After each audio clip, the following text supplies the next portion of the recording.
La reine est peu représentée dans l'Orcana, avec peu de cartes et des textes peu impactants sur l'univers.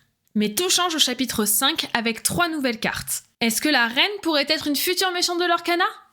Je t'explique. Dans ces 3 nouvelles cartes, il y a la carte de la reine à la tête du conseil. Et il ne t'aura pas échappé que sur cette carte, il y a 4 reines. Si nous essayons de les identifier, celle la plus visible serait la reine narcissique du chapitre 3, reconnaissable par son voile et sa cape noire. La reine à droite porte, elle, un voile bleu.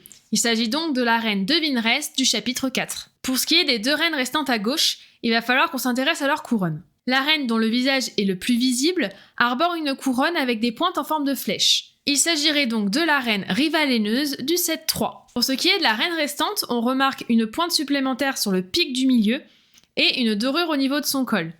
La seule reine qui correspond à cette description est la reine autorité absolue du chapitre 2. La vraie question est quel est leur but ?